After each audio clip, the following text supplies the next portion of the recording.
All right, watch this. Oh, it doesn't work. Can't open it. I took drastic measures to help free me from the addiction of social media scrolling. I have found a little known tool in iOS 27 that, to me, it's way better than Apple's screen time app. It is called Shortcuts, and with it, you basically program rules for your phone to follow. The new iOS 27 operating system makes shortcuts so easy that you don't need to know any coding.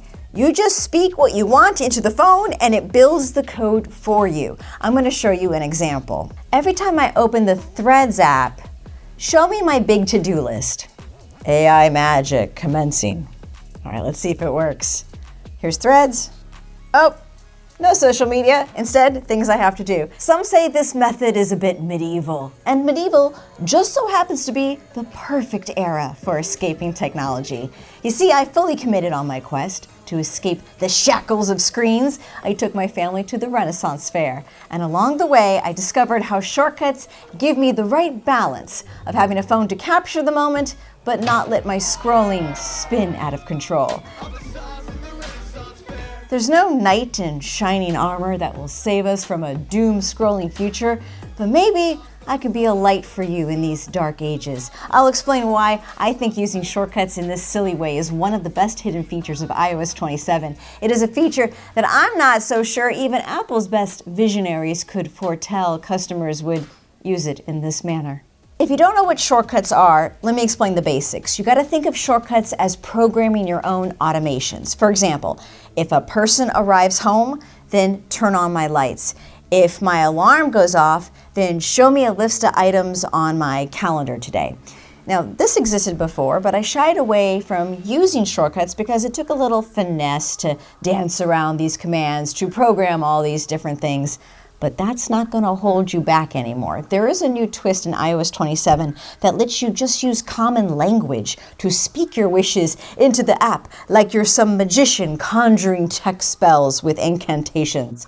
So I'm beta testing right now an early release of iOS 27 for the iPhone. It is something that Apple previewed during WWDC back in June. But basically, if you have an iPad or Mac also with Apple Intelligence, you should be able to use shortcuts this way later in the year. So in this testing, I discovered that I could keep myself from opening an app, but to do that, I had to tell it to do something else right after. So every time I open TikTok, show me the home screen. Oh, that's magic. Permanently blocked. And you may say, why didn't you just delete the app? But I do need some sort of window into the social media world. You see, this whole thing is a pickle. Now think thoughts. But perhaps it will work better for you if you just start a little slow. You don't have to go cold turkey. Make a shortcuts automation that includes the time of day rule. So for example, you can say, when I open up Instagram during working hours, open up the home screen or open up my to-do list. Maybe this is a bit too aggressive for you, so take a stab at this instead. When you open an app, have it open a stopwatch. That way you're still on the app, but in the dynamic island, you are seeing a little timer that's just counting up to show you how long you're spending on this app. And it might gross you out to see this number growing. That's how I started. And then I just cut myself off completely. I did add in more permissions. I gave myself a time of day where it was okay to scroll, like on my commute into the city. All that said, there are ways to get around it. So you know how I block myself from TikTok, but it flashes on the screen for half a second. And if I just tap it just right, if I just, oh, yeah, there you go. See, I was able to fool it and I got back into the app. Or also, you could just go back into the shortcut app and turn off the shortcut. But I still like this better than Apple's current screen time app. That also lets you set limits for apps, but there's this big old button that pops up and you could just ignore the limit or bypass the block. It's so easy to hit that button without guilt. There are devices that you can purchase to help brick your social apps. There's one called Brick. You have to tap your phone to a square to unlock your app.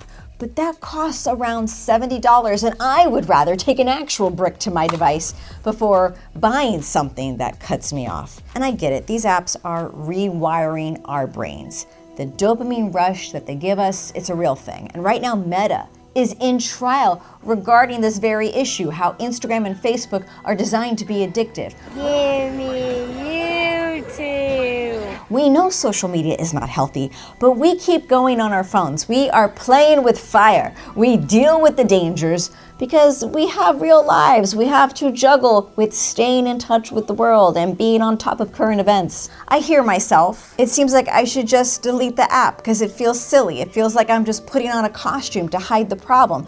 But instead, I feel like addressing this by trying out a shortcut, well, I'm pulling back. I'm targeting the problem head on.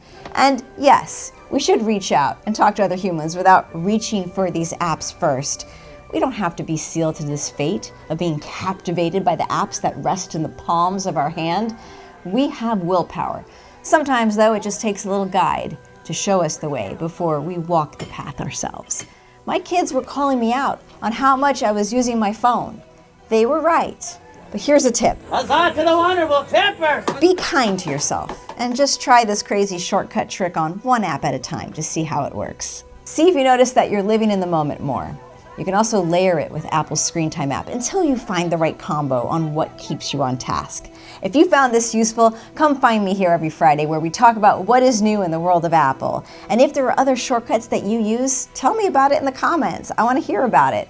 And now, I need to tackle another big issue with screen time, and that's navigating parental controls so my kids can have it easier than me.